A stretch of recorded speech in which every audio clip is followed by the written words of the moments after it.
যারা কাবা চত্বরে তাওয়াফ করছে তারা কতই না সৌভাগ্যবান, কারণ আল্লাহ রব্বুল আলামিন প্রতিদিন এই কাবা ঘরের মধ্যে 120টি রহমত নাজিল করেন। তার মধ্যে 60টি রহমত আল্লাহ তাওয়াফকারীদের জন্য, 40টি রহমত যারা কাবা চত্বরে নামাজ আদায় করে তাদের জন্য, এবং 20টি রহমত যারা কাবা ঘরের দিকে তাকিয়ে থাকে তাদের জন্য। পৃথিবীর জমিনে সবচেয়ে বেশি সওয়াব লাভ করা যায় মসজিদুল হারামের মধ্যে নামাজ পড়ে। সেজন্য কারো যদি তৌফিক হয় সেখানে ফরজ নামাজের পাশাপাশি বেশি বেশি নফল নামাজ পড়ার চেষ্টা করবেন। কিয়ামতের দিন এই হাজরা আসওয়াদের জবান থাকবে, চোখ থাকবে, যারা তাকে চুম্বন করেছেন দুনিয়ার জমিনের মধ্যে তাদেরকে সে চিনতে পারবে এবং তাদের ব্যাপারে কাল কিয়ামতের ময়দানে এই হাজরা আসওয়াদ সাক্ষী দান করবেন। সবাই বলেন সুবহানাল্লাহ।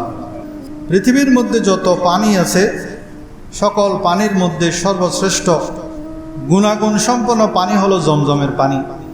এর চেয়ে কোনো বেশি গুণাগুণ সম্পন্ন পানি যদি থাকতো তাহলে আল্লাহ রব্বুল আলামিন সেই পানি দিয়ে আল্লাহর প্যারা হাবিবের হৃৎপিণ্ডকে ধৌত করতেন।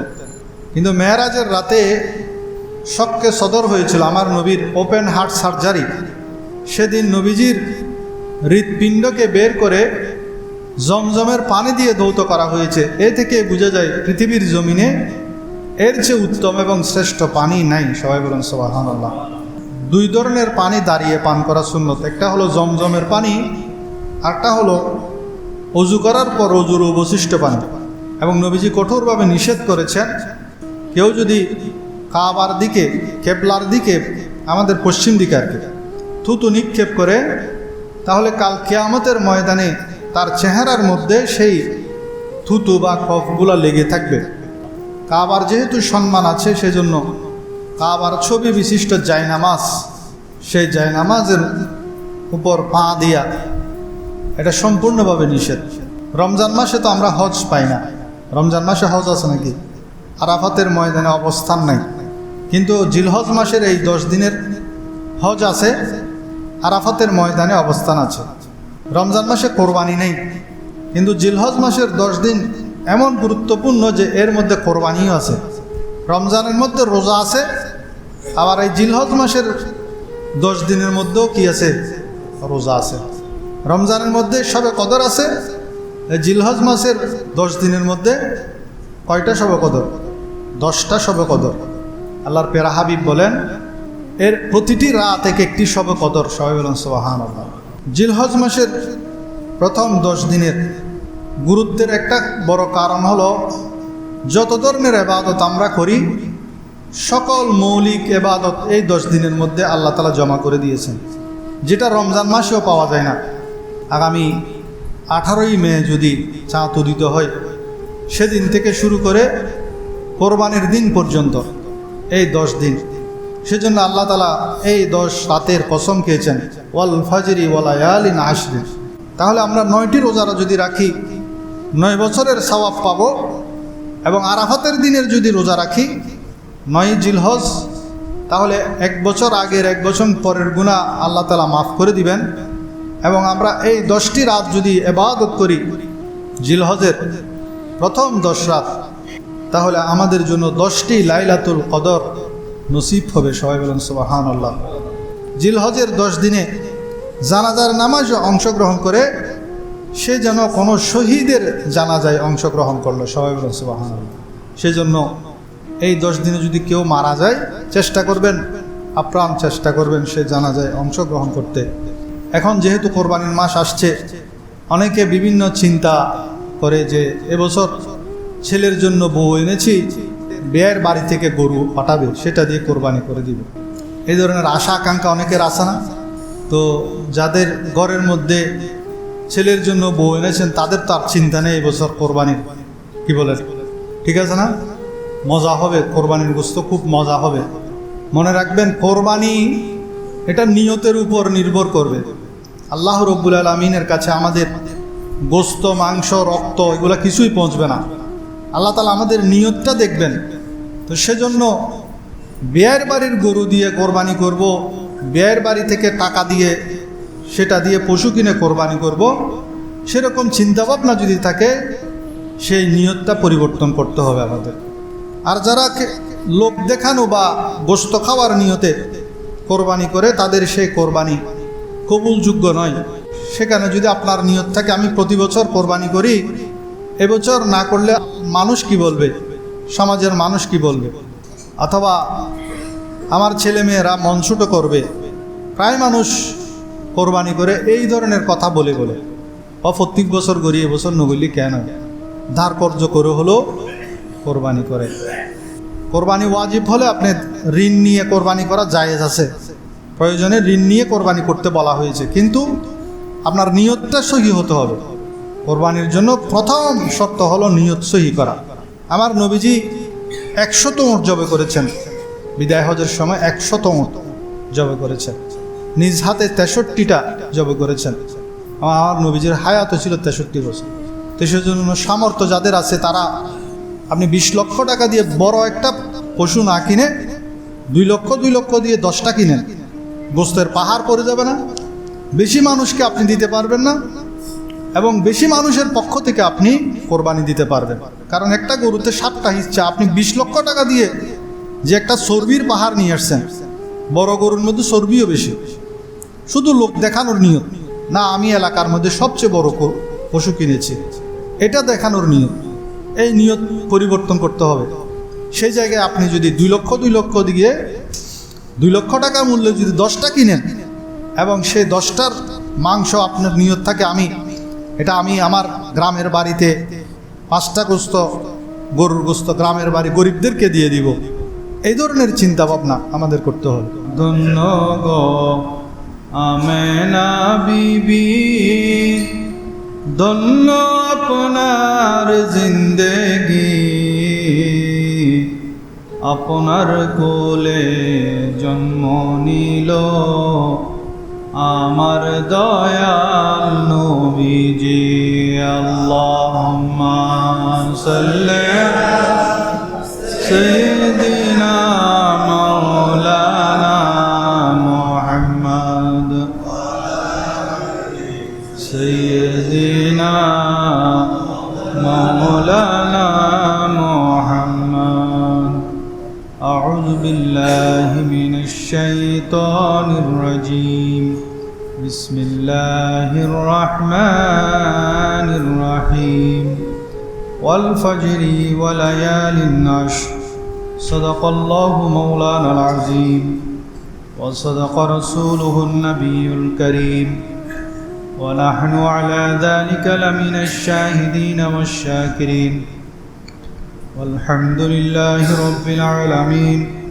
রব্বি সাল্লি ওয়া সাল্লিম ওয়া বারিক আলাইহি। আল্লাহ পাকের দরবারে লাখো কোটি শুকরিয়া আদায় করছি। রব্বুল আলামিন আমাদেরকে পবিত্র জিলকত মাসের 4র্থ জুমা 1447 হিজরি আদায় করার জন্য মসজিদে আসার বসার তৌফিক দিয়েছেন। সবাই বলেন আলহামদুলিল্লাহ। আমি সূরা ফজরের 1 এবং 2 নম্বর আয়াত তেলাওয়াত করেছি। যেহেতু হজের মাস, কোরবানির মাস, আরাফাতের মাস আমাদের অতি সন্নিকটে, সেই মাসের ফজিলত কি, এর বৈশিষ্ট্য কি, এই মাসটি কেন এত স্পেশাল, আল্লাহ তাআলা এ মাসের প্রথম 10 দিনের কসম খেয়েছেন। ওয়াল ফাজরি ওয়া লায়ালিন আশরিন, প্রথম 10 দিনের এবং 10 রাতের আল্লাহ তাআলা কসম খেয়েছেন। কেন কসম খেয়েছেন, কি তার কারণ, এবং সামনে যেহেতু পবিত্র কোরবানি, সে কোরবানি সংক্রান্ত কিছু জরুরি মাসালা মাসাইল আলোচনা করার চেষ্টা করব। ওয়ামা তৌফিকি ইল্লা বিল্লাহ। জিলহজ মাসের প্রথম 10 দিন অত্যন্ত সম্মানজনক এবং মর্যাদাপূর্ণ।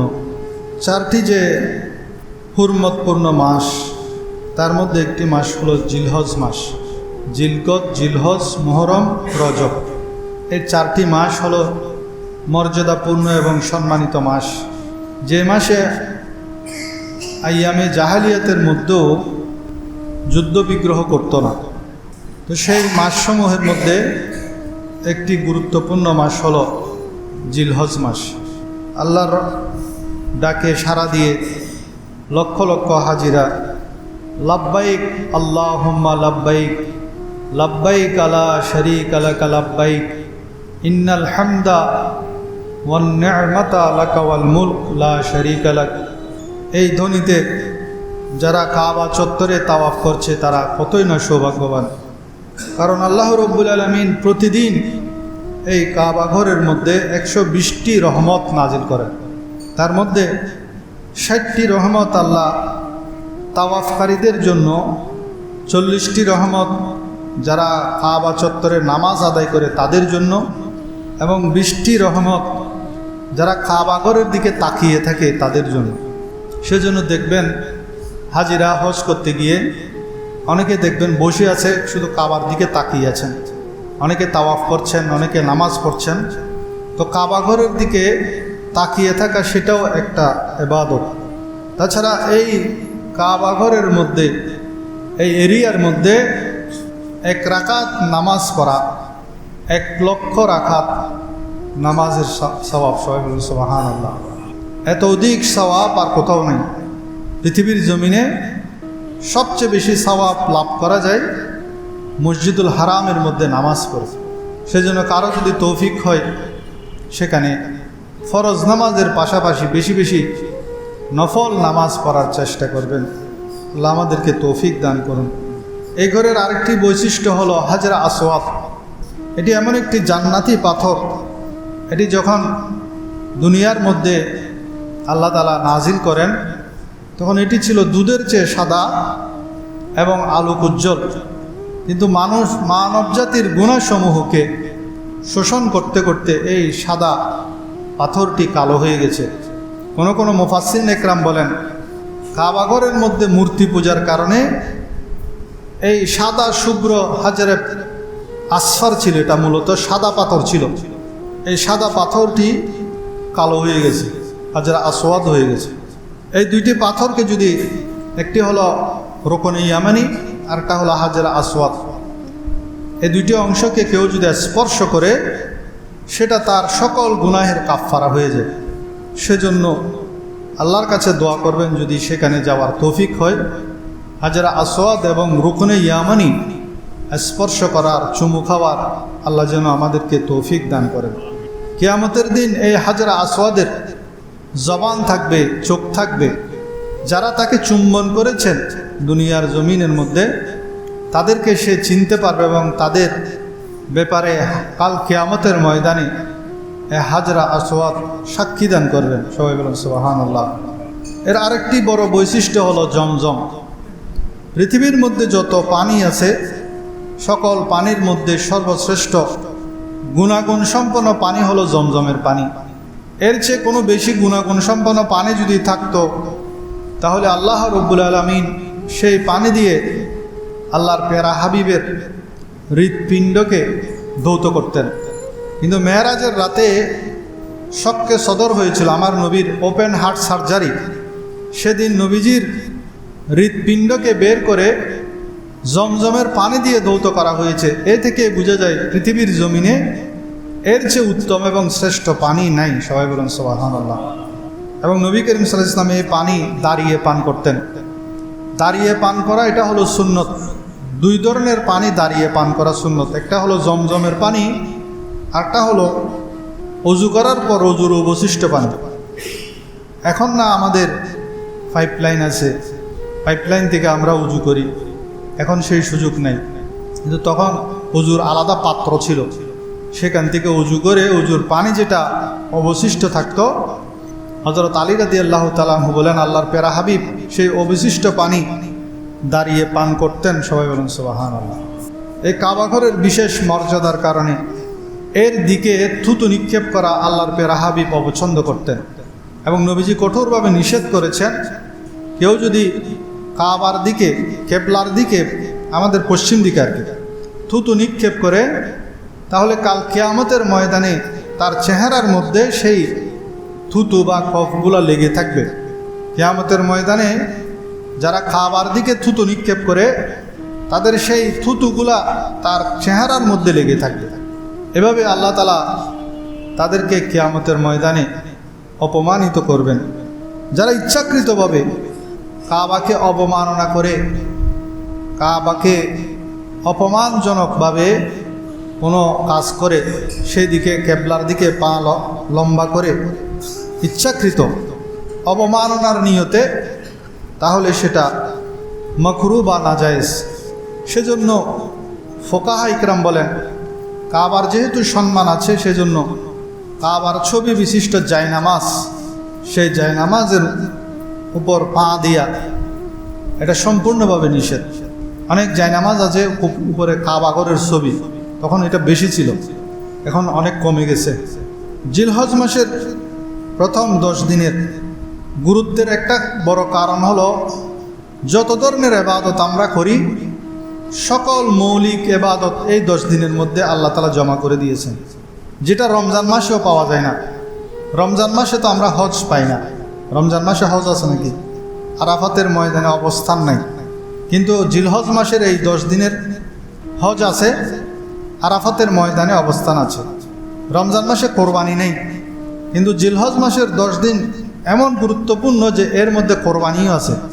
রমজানের মধ্যে রোজা আছে, আবার এই জিলহজ মাসের 10 দিনের মধ্যেও কি আছে? রোজা আছে। রমজানের মধ্যে শবে কদর আছে, এই জিলহজ মাসের 10 দিনের মধ্যে কয়টা শবে কদর? 10টা শবে কদর। আল্লাহর পেরা হাবিব বলেন, এর প্রতিটি রাত এক একটি শবে কদর। সবাই বলেন সুবহানাল্লাহ। আগামী 18ই মে যদি চাঁদ উদিত হয়, সেদিন থেকে শুরু করে কোরবানির দিন পর্যন্ত এই 10 দিন। সেজন্য আল্লাহ তাআলা এই 10 রাতের কসম খেয়েছেন, ওয়াল ফাজরি ওয়া লায়ালিন আশরিন। হযরত সাঈদ ইবনে জুবাইর রাদিয়াল্লাহু তাআলা আনহু হযরত মাওলা আলী রাদিয়াল্লাহু তাআলা আনহুর বিশিষ্ট ছাত্র ছিলেন।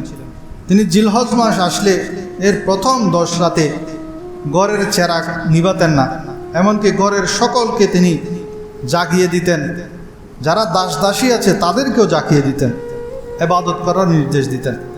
এবং তিনি বলতেন, এই রাতগুলো আল্লাহ তাআলার ইবাদতের জন্য সবচেয়ে পছন্দনীয় রাত। আল্লাহ এই রাতে ইবাদত করাকে সবচেয়ে বেশি পছন্দ করেন। সেজন্যই আল্লাহ এই রাতের কসম খেয়েছেন। সকল মুফাসসিরগণ একমত যে আল্লাহ তাআলা এখানে ওয়াল ফাজরি ওয়া লায়ালিন আশরিন যে বলেছেন, 10 রাতের কসম খেয়েছেন, সেই 10টি রাত হলো জিলহজের প্রথম 10 রাত। সবাই বলেন সুবহানাল্লাহ। এবং নবী করিম সাল্লাল্লাহু আলাইহি ওয়াসাল্লাম এই দিনসমূহের রোজার ফজিলত সম্পর্কে বলেন, জিলহজের প্রথম তারিখ থেকে 7 তারিখ পর্যন্ত কেউ যদি রোজা রাখে, তাহলে সে যেন 100টি গোলাম আজাদ করলো, এবং আল্লাহর রাস্তায় জেহাদের জন্য 100টি ওট এবং 100টি ঘোড়া দান করলো। 7 দিনের ফজিলত। আর 8ম দিন, যেটাকে ইয়ৌমুত তারবিয়া বলা হয়, 8ই জিলহজ যদি কেউ রোজা রাখে, তাহলে আল্লাহর পেয়ারা হাবিব বলেন সে যেন 1000 গোলাম আজাদ করলো, এবং 1000 ঘোড়া 1000 উট যেন আল্লাহর রাস্তায় জেহাদের জন্য সে সদকা করলো। আর কেউ যদি আরাফাতের দিন রোজা রাখে 9ই জিলহজ, তাহলে তার সওয়াব আরও 10 গুণ বেড়ে যায়। সে যেন 10,000 গোলাম আজাদ করলো এবং 10,000 উট এবং ঘোড়া জেহাদের জন্য আল্লাহর রাস্তায় দান করলো। সবাই বলুন সুবহানাল্লাহ। এবং অপর হাদিসে আছে, আরাফাতের দিনের রোজার দ্বারা আল্লাহ রাব্বুল আলামিন তার আগের এবং পরের, আগের 1 বছর পরের 1 বছর, মোট 2 বছরের গুনাহ মাফ করে দেন। সেজন্য আমাদেরকে অত্যন্ত গুরুত্বের সাথে আগামী 18ই মে যদি সেদিন রাত থেকে আমাদের ইবাদতের মধ্যে মগ্ন হয়ে যাওয়া, সকলকে উদ্বুদ্ধ করা। কারণ প্রতিটা রাতকে আমার নবীজি লাইলাতুল কদরের সাথে তুলনা করেছেন। তাহলে আমরা যদি সেখানে 9টি রাত 10টি রাত পাই, প্রত্যেকটা এক একটি লাইলাতুল কদর। তিরমিজি শরীফের হাদিস, নবী করিম সাল্লাল্লাহু আলাইহি ওয়াসাল্লাম ইরশাদ করেছেন, জিলহজের এই 10 দিনের ইবাদত আল্লাহর কাছে সবচেয়ে বেশি পছন্দনীয়, এবং এই দিনগুলোর প্রতিটি রোজা 1 বছরের রোজার সমান। তা আমরা 9টি রোজা রাখতে পারব, কারণ 10ই জিলহজ যেদিন কোরবানির দিন, সেদিন রোজা রাখা হারাম।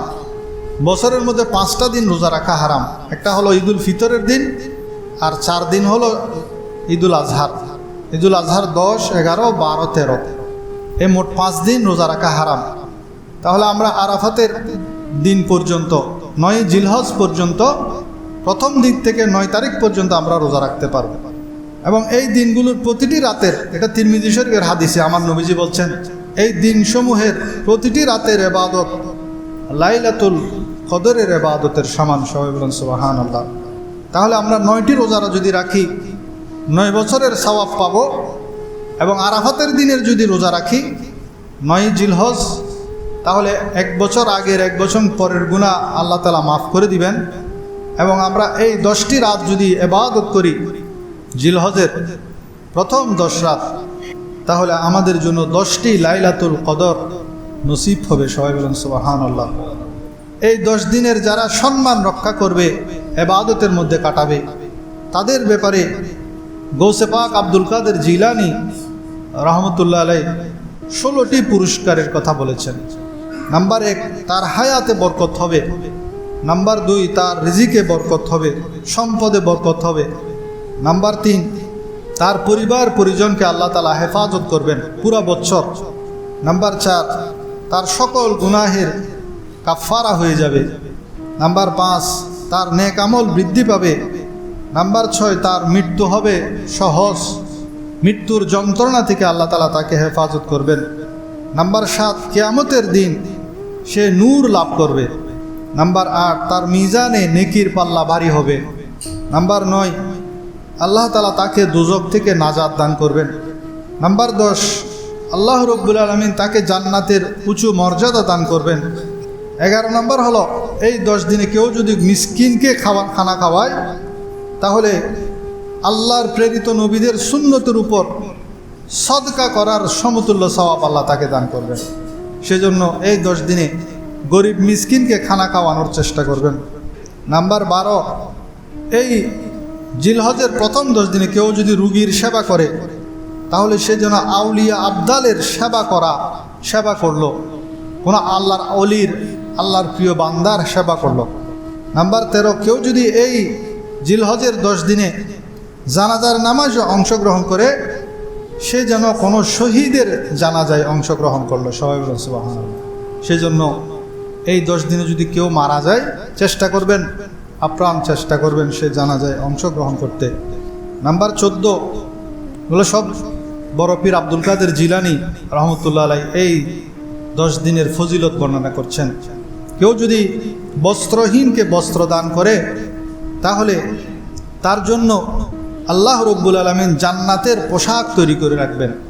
নাম্বার 15, কেউ যদি এতিমের পাশে দাঁড়ায়, তাহলে আল্লাহ রাব্বুল আলামিন তাকে আরশের নিচে ছায়া দান করবেন এবং সে জান্নাতে রাসূলুল্লাহ সাল্লাল্লাহু আলাইহি ওয়াসাল্লামের সাহায্য লাভ করবে।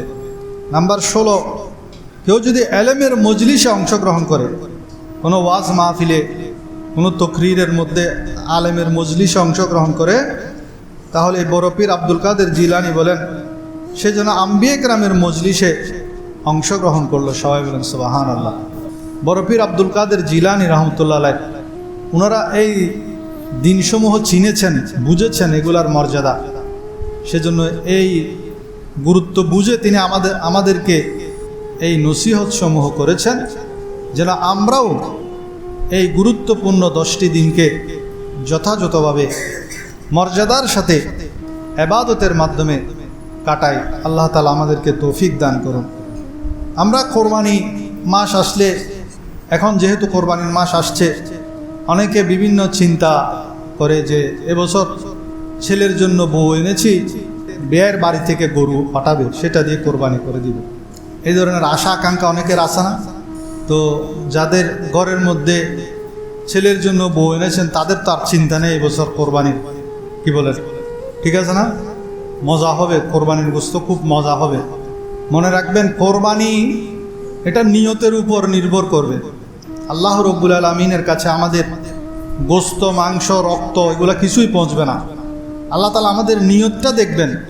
তো সেজন্য বিয়ের বাড়ির গরু দিয়ে কোরবানি করব, বিয়ের বাড়ি থেকে টাকা দিয়ে সেটা দিয়ে পশু কিনে কোরবানি করব, সেরকম চিন্তাভাবনা যদি থাকে, সেই নিয়তটা পরিবর্তন করতে হবে আমাদের।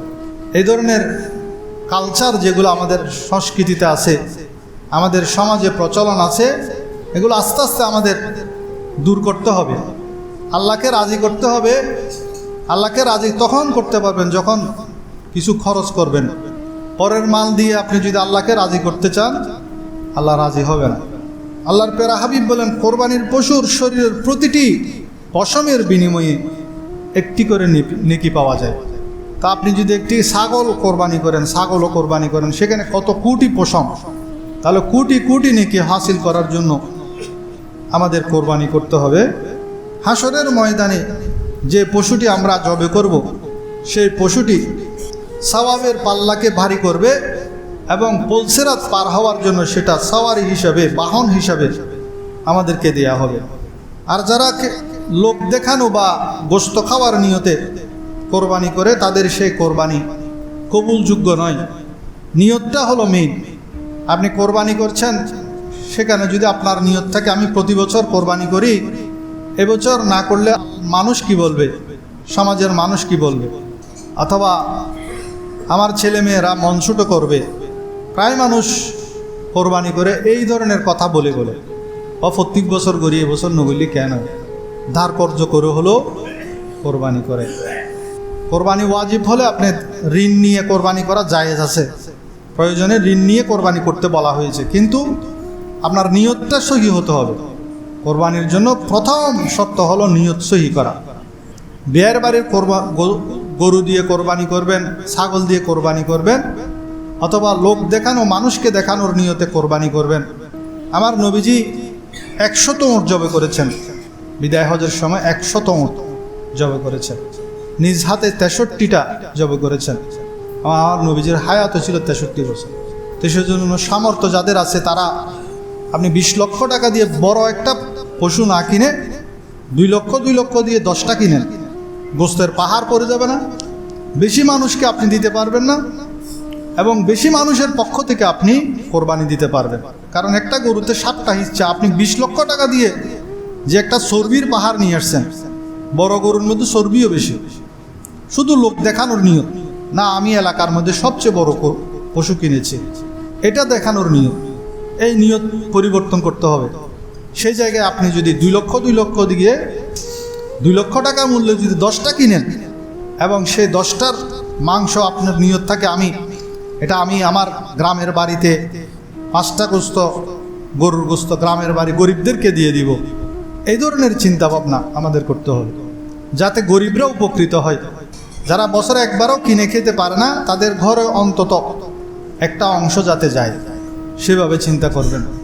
কোরবানি কার উপর ওয়াজিব, এই মাসালাটা আমরা না বুঝার কারণে অধিকাংশ মানুষের কোরবানি ওয়াজিব কিন্তু কোরবানি করে না, বিশেষ করে মহিলারা। সেজন্য একটু মনোযোগ দিয়ে এই মাসালাটা আপনারা শিখে রাখেন। 10 জিলহজ থেকে 12ই জিলহজ, এই 3 দিন কোরবানির দিন। এই 3 দিন আপনার কাছে যদি স্বর্ণ, রূপা, ব্যবসায়িক সম্পদ, টাকা পয়সা, প্রাইস বন্ড, তারপর প্রয়োজনের অতিরিক্ত কোনো মালসামানা যেটা আপনার ব্যবহার হচ্ছে না, আপনি বাড়ি ভিটা ছাড়া চাষাবাদ হয় না এমন একটা জায়গা খালি পড়ে আছে, সেটা আপনি ঘর একটাতে থাকতেছেন, আরেকটা আপনার খালি পড়ে আছে, সেটা আপনার মোটর সাইকেল একটা ব্যবহার করেন, আরেকটা এমনি পড়ে আছে অতিরিক্ত, সেটা আপনার কাছে মোবাইল 3টা আছে, একটা আপনি ব্যবহার করেন আর 2টা এমনি অতিরিক্ত। এই যে প্রয়োজনের অতিরিক্ত মাল, এই সব কিছুর মূল্য হিসাব করতে হবে। আপনার আলমিরার মধ্যে আপনি শুধু 4-5টা কাপড় ব্যবহার করেন, আরও 50টা কাপড় অতিরিক্ত পড়ে আছে যেগুলো আপনি ব্যবহার করেন না, সেটার মূল্য হিসাব করতে হবে। আপনার ঘরের মধ্যে 3-4টা সোফা সেট আছে, একটা ব্যবহার হয় আর 2-3টা এমনি অতিরিক্ত পড়ে আছে, সেগুলোর মূল্য হিসাব করতে হবে। আপনার ঘরের মধ্যে ফ্রিজ আছে 3টা, 2টা ব্যবহার করেন, একটা অতিরিক্ত, সেটার মূল্য হিসাব করতে হবে। কিন্তু জাকাতের বেলায় কিন্তু এগুলা ধর্তব্য না, কিন্তু কোরবানির বেলায় যেগুলো আপনার প্রয়োজনের অতিরিক্ত সামান, যেটা আপনার ঘরের মধ্যে পড়ে আছে, বড় বড় ডেকসি, অনেকের ঘরের মধ্যে যেগুলা বড় বড় ডেকসি সংগ্রহ করে রাখে, পুরে ফল ছাদের মধ্যে রেখে দিছে, সেগুলার মূল্য হিসেব করতে হবে। মহিলারা শাড়ি ব্যবহার করে 4-5টা, আরও 50টা শাড়ি স্ত্রীর আলমারির মধ্যে সাজায় রেখে দিছে, বছরের পর বছর এগুলো ব্যবহার হয় না, সেগুলোর মূল্য হিসাব করতে হবে। তো এভাবে যদি আপনারা হিসাব করেন তাহলে দেখবেন অধিকাংশ মানুষের কোরবানি ওয়াজিব হয়ে যাচ্ছে। তো এখন এই 10ই জিলহজ থেকে 12ই জিলহজ প্রত্যেকে আলাদা আলাদা হিসাব করবেন। আপনার কাছে নগদ টাকা যেটা আছে সেটা, ডিপিএসের মধ্যে যেটা আছে সেটা, তারপরে প্রাইস বন্ড যেটা আছে সেটা, তারপরে স্বর্ণ রূপা যা যা আছে সব কিছুর মূল্য, এবং প্রয়োজনের অতিরিক্ত যত সামান আছে যেটা আপনার ব্যবহার হয় না সেটার মূল্য আপনি যদি যোগ করে দেখেন যে আপনার 52 তোলা রূপার সমপরিমাণ মূল্য হয়েছে, তাহলে আপনার উপর কোরবানি ওয়াজিব। তো এখন বর্তমান বাজার মূল্যে 52 তোলা রূপার মূল্য গত বছর আমি বলেছিলাম 80-85 হাজার টাকা, কিন্তু এবছর কত জানেন? 1,90,000 টাকা। 52 তোলা যেটা আমাদের দেশীয় হিসাব, সনাতনী হিসাবে 1,90,000 টাকা হয়ে গেছে রূপার দাম। তো কারো কাছে যদি 1,90,000 টাকা মূল্যের সম্পদ থাকে, আমি যেগুলো বলছি এগুলো সব স্বর্ণ রূপা, টাকা পয়সা, ব্যাংক ব্যালেন্স, ডিপিএস, তারপরে প্রাইস বন্ড, প্রয়োজনের অতিরিক্ত জায়গা, প্রয়োজনের অতিরিক্ত অব্যবহৃত সামান যা যা আছে, প্রয়োজনের অতিরিক্ত যেগুলো ব্যবহার হয় সেগুলো না, এই সব কিছুর মূল্য আপনার মালিকানায় যা আছে সেগুলো হিসাব করবেন। হিসাব করে যদি সেটার মূল্য দেখতেছেন প্রায় 1,90,000 টাকার মতো হচ্ছে, তাহলে আপনাকে কোরবানি দিতে হবে। এখন আপনার স্ত্রীকে বলবেন তার কাছে কি কি আছে সে যেন সেটা হিসাব করে। এখন তার কাছে ধরেন 1 ভরি স্বর্ণ আছে, সাথে 1,000 টাকা আছে, তাহলে এটা মিক্স সম্পদ। এখন তার কাছে যদি 7 ভরি স্বর্ণ আছে কিন্তু সাথে আর কোনো টাকা পয়সা নেই, প্রয়োজনের অতিরিক্ত কোনো সম্পদ নেই, কোনো রূপা নেই, তাহলে তার উপর কোরবানি ফরজ ওয়াজিব না। কারণ শুধু স্বর্ণ যদি থাকে তখন 7.5 ভরি লাগবে, কিন্তু স্বর্ণের সাথে যদি সামান্য রূপা থাকে, স্বর্ণের সাথে যদি সামান্য টাকা পয়সা থাকে, তো টাকা পয়সা ছাড়া কেউ আছে নাকি? 100 টাকা হইলেও তো আছে না? তো একজনের কাছে 1 ভরি স্বর্ণ আছে, ধরেন আপনার স্ত্রীর কাছে 1 ভরি স্বর্ণ, সাথে তার কাছে 1,000 টাকা আছে, এখন এটা মিক্স সম্পদ হয়ে গেছে। এখন হিসাব হবে 52 তোলা রূপার। তো 52 তোলা রূপার মূল্য কত? 1,90,000 টাকা। তা 1,90,000 টাকা হচ্ছে না, 1 ভরি স্বর্ণের দাম কত? 2.5 লাখ টাকা। তাহলে তার উপর কোরবানি ওয়াজিব হয়ে যাচ্ছে। কিন্তু তার কাছে যদি শুধু স্বর্ণ ছাড়া আর কোনো টাকা পয়সা না থাকতো, একটা কানাকড়িও নেই, রূপাও নেই, প্রয়োজনের অতিরিক্ত কোনো সামানও নেই, তখন কিন্তু তার উপর কোরবানি ওয়াজিব হতো না। তো সেজন্য কোরবানি যার যার উপর ওয়াজিব। একটা হিচ্ছা হলেও আপনার 7 জনে মিলে 70,000 টাকা দিয়ে গরু একটা নিয়ে ফেলেন, একজনের 10,000 টাকা আসবে আর কি, ওয়াজিব আদায় করে ফেলতে হবে। যদি না দেন তাহলে গুনাহগার হবেন। কোরবানির দিনসমূহে কর্য করে হলো আপনাকে এই ওয়াজিব আদায় করে ফেলতে হবে। যদি আদায় না করেন, পরবর্তীতে আপনাকে একটা মাঝারি মানের ছাগলের মূল্য হলেও সৎকা করে দিতে হবে, না হয় এই ওয়াজিব আপনার কাঁধের উপর থেকে যাবে। এই মাসালাগুলো আমাদের জানা অত্যন্ত জরুরি। আজকে গিয়ে সবাই নিজ নিজ হিসাব করবেন। যদি আপনি বালেগ হন, অপ্রাপ্তবয়স্ক না, আবার ছোট ছোট বাচ্চা যদি কোটি টাকাও সম্পদ থাকে, তার উপর কোরবানি ওয়াজিব না। একজনের সম্পদ আছে, প্রচুর সম্পদ, কিন্তু সে মাথা নষ্ট হয়ে গেছে, ব্রেন আউট হয়ে গেছে, পাগল হয়ে গেছে, তার উপর কোরবানি ওয়াজিব না, যদিও সে কোটি টাকা সম্পদের মালিক। কোরবানির এই 3 দিনের যদি 10, 11, 12 এই 3 দিনে কেউ যদি দেশে না থাকে, সফরে থাকে, ধরেন আপনি ঢাকা চলে গেছেন কোনো কারণে, যদিও আপনার কাছে কোটি টাকার সম্পদ, কিন্তু আপনার উপর কোরবানি ওয়াজিব না, কোটি টাকার সম্পদ থাকলেও। তাহলে আপনি মুকিম হতে হবে, স্থায়ী নিজের জন্মস্থানে থাকতে হবে, মুসাফির হলে হবে না, বালেগ হতে হবে, প্রাপ্তবয়স্ক। এখন প্রাপ্তবয়স্ক কখন হয়? যদি ছেলে হয় 12 বছর থেকে 15 বছরের মধ্যে তার কাছে যদি বালেগ হওয়ার যে চিহ্ন নিশানা সেটা যদি প্রকাশ পায়, তাহলে সে বালেগ। আর মেয়েরা হলো 9 বছর থেকে 15 বছর, মেয়েরা 9 বছর থেকে 15 বছরের মধ্যে বালেগ হয়, ছেলেরা 12 বছর থেকে 15 বছরের মধ্যে বালেগ হয়। যদি 15 বছরের মধ্যে ছেলে এবং মেয়ের বালেগ হওয়ার যে চিহ্ন সেগুলো যদি প্রকাশ নাও পায়, 15 বছর হলেই সে বালেগ। তাহলে 15 বছরের পরে কারো কাছে যদি সম্পদ হয় প্রত্যেকে হিসাব করবেন।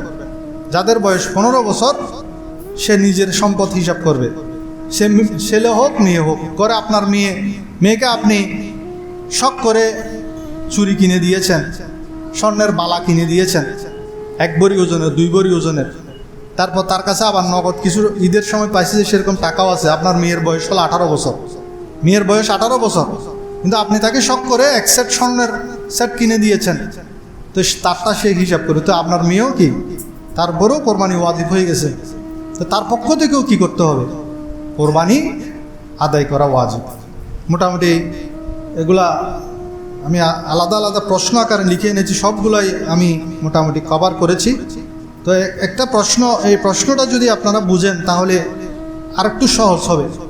একজন একটা প্রশ্ন করেছে যে আমার কাছে সোনা রূপা টাকা পয়সা কোনো কিছু নেই, সোনাও নাই, রূপাও নাই, টাকাও নাই, পয়সাও নাই, ইনকামও নেই, তবে আমার ঘরের মধ্যে একটা দামি টিভি আছে, এটা হলো প্রয়োজনের অতিরিক্ত টিভি, কিন্তু প্রয়োজনের অতিরিক্ত। আমার ঘরের মধ্যে দামি দামি সাউন্ড সিস্টেম আছে, গান শুনে আর কি, বড় বড় দামি দামি সাউন্ড সিস্টেম আছে। তারপর আমি যে ঘরের মধ্যে বসবাস করি সেটা ছাড়া, সে বাড়িটা ছাড়া প্রয়োজনের অতিরিক্ত আরেকটা জায়গা খালি পড়ে আছে, সেখানে কোনো চাষাবাদ হয় না, সেটা আমার খোরাকির জন্য প্রয়োজন হয় না, খালি পড়ে আছে। তারপর আমার ঘরের মধ্যে আমার ছেলেকে বিয়ে করাইছে যে ডিনার সেট পড়ছে, দামি দামি ডিনার সেট, একদম ইনটেক 4টা ডিনার সেট বা 3টা ডিনার সেট খালি পড়ে আছে, কোনো ব্যবহার হয় না। এমনি একটা ব্যবহার সবসময় হয় মেহমান আসলে, কিন্তু আরও 3টা অতিরিক্ত পড়ে আছে। তাহলে আমার উপর কি কোরবানি ওয়াজিব হবে? এখন উনি যে কথাগুলো বলছেন, এই প্রশ্ন যদি আপনারও থাকে, আপনি আবার মিলাই দেখেন, আপনার কাছে যদি বাড়িটা ছাড়া অতিরিক্ত জায়গা যেটা আছে এটার মূল্য কত? সারা বর্ণতলা রূপার সমান হবে না? 2 লক্ষ টাকা হবে না? তো হইলে তো আপনার উপর কোরবানি ওয়াজিব। আপনার ঘরে যে ডিনার সেট আছে, এই ডিনার সেট একটা যদি 5,000 টাকা করেও হয়, 3টার দাম 15,000 টাকা, এটা হিসাব করতে হবে। আপনার কাছে যদি টিভি থাকে, সেটা যদি 50,000 টাকা হয়, সে 50,000 টাকার মূল্য আপনি হিসাব করতে হবে, কারণ এটা আপনার প্রয়োজনের অতিরিক্ত সামান। ঠিক তদ্রূপভাবে এই ধরনের ঘরের মধ্যে যত জিনিস আছে যেটা আপনার প্রয়োজনে ব্যবহার হচ্ছে না, বছরকে বছর কোনো ইউজ হয় না, ইউজলেস করে আছে, কিন্তু সেটার মূল্য আছে, তাহলে এই সম্পদগুলা আপনি কোরবানির দিনসমূহ যদি আপনার কাছে আপনার মালিকানায় থাকে, সেগুলো সবগুলো হিসাব করবেন। যদিও আপনার কাছে টাকা নেই, স্বর্ণ নাই, রূপা নাই, কোনো ইনকাম নেই, কিন্তু এই সামানগুলো যখন আপনি মূল্য হিসাব করলেন, দেখলেন যে এটা 52 তোলা রূপার সমপরিমাণ হয়ে গেছে, প্রায় 1,90,000 টাকা, তাহলে আপনার উপর কোরবানি ওয়াজিব। এখন প্রশ্ন হলো, আপনার কাছে তো টাকা নাই, আপনি কোরবানি কী দিয়ে করবেন? তো ফোকায়ে কেরাম বলছেন সেক্ষেত্রে আপনার ওই প্রয়োজনের অতিরিক্ত সামান থেকে কিছু বিক্রি করে হলেও আপনি কোরবানি করতে হবে, কারণ সেটা ওয়াজিব আপনার উপর। আর যদি তাও না পারেন, কারো কাছ থেকে আপনি ধার কর্জ করে হলেও আপনার ওয়াজিব কোরবানি আদায় করতে হবে। আমি কি বুঝাইতে পারছি আপনাদেরকে? বুঝাইতে পারছি? আরও প্রশ্ন যদি থাকে আপনারা অবশ্যই আমি আছি, আমাকে প্রশ্ন করেন, জেনে নেবেন। কারো কাছে যদি ঋণ থাকে, এটা একটা প্রশ্ন। ধরেন আপনার কাছে এমনি হিসাব করলেন, আপনার কাছে প্রায় 3 লক্ষ টাকার সামান আছে, এই সব কিছু 3 লক্ষ টাকার সামান আছে আপনার কাছে, কিন্তু আপনার কাছে আবার 2 লক্ষ টাকা ঋণ আছে। তখন কি হবে? যেহেতু আপনার ঋণ যদি মাইনাস করেন, তাহলে আর আপনার কাছে সম্পদ জমতেছে মাত্র 1 লক্ষ টাকা, তখন আপনার উপর কোরবানি ওয়াজিব হবে না। সেজন্য আপনার যত সম্পদ আছে সবগুলো হিসাব করে যা হবে সেখান থেকে আবার ঋণটা বাদ দিবেন। ঋণটা বাদ দিয়ে যদি আপনার কাছে 52 তোলা রূপার সমপরিমাণ সম্পদ বাকি থাকে, তখন দিবেন, কোরবানি হবে, কোরবানি দিতে হবে। আর যদি 52 তোলা রূপার কম হয়ে যায়, 52 তোলা রূপার মূল্য কত বলেছি? 1,90,000 বা 96,000 টাকা, এরকম আমি নেটের মধ্যে সার্চ করছি আর কি, আমি 1,90,000-96,000 টাকা দেখাচ্ছে। তো 2 লক্ষ টাকা ধরেন, তো কারো কাছে যদি 2 লক্ষ টাকার সম্পদও থাকে, তার উপর কোরবানি ওয়াজিব। আর ঋণ যেটা থাকে সেটা আপনি যদি বাদ দেওয়ার পরে সেটা যদি কমে যায়, 1 লক্ষ টাকার মধ্যে নেমে আসে, তখন আপনার উপর আর কোরবানি ওয়াজিব নয়।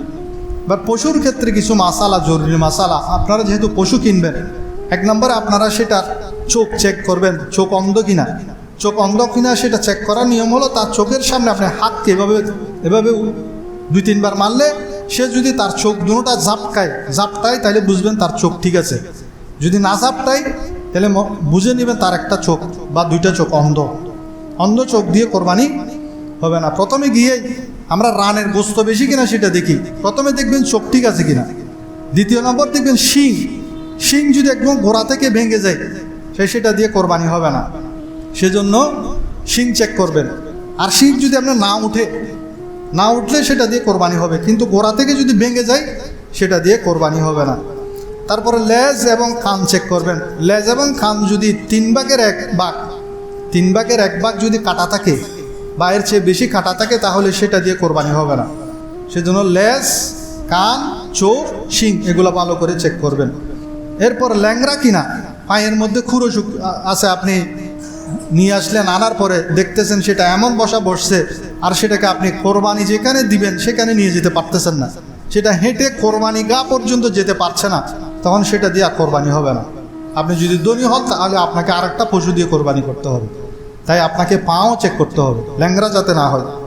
আবার আপনি কোরবানির পশু যখন জবে করতে যাচ্ছেন সে সময় দস্তাদস্তির কারণে, রশি টানাটানির কারণে সেটা পরে যদি আহত হয়ে যায়, শিং একটা ভেঙে যায়, পা একটা ভেঙে যায়, তাহলে সেটা ধর্তব্য না। জবে করার সময় যদি কোনো কারণে সেটা পা ভেঙে যায়, শিং ভেঙে যায়, দাঁত ভেঙে যায়, চোখ কানা হয়ে যায়, তাহলে সেটা দিয়ে কোরবানি হয়ে যাবে। কিন্তু কোরবানি করার আগে যদি এই ধরনের সমস্যা হয় তাহলে আপনি ধনী হলে আপনাকে আরেকটা পশু দিয়ে কোরবানি করতে হবে। দ্বিতীয় বিষয় যেটা গুরুত্ব সেটা হলো বয়স। বর্তমানে বয়স নিয়ে আমরা বেশি দুকাই করি, কারণ এমন মেডিসিন খাওয়ানো হচ্ছে 1.5 বছর, 1 বছর, 1.5 বছরে সেটা অনেক মোটা তাজা হয়ে যায় পশুটা, গরু। যার কারণে যদি 2 বছর থেকে 1 দিনও কম হয়, 2 বছর সেটা হবে যে আবার ইসলামিক ক্যালেন্ডার অনুযায়ী চাঁদের হিসাবে 22 দিন কম, 2 বছরে 22 দিন কম থাকে।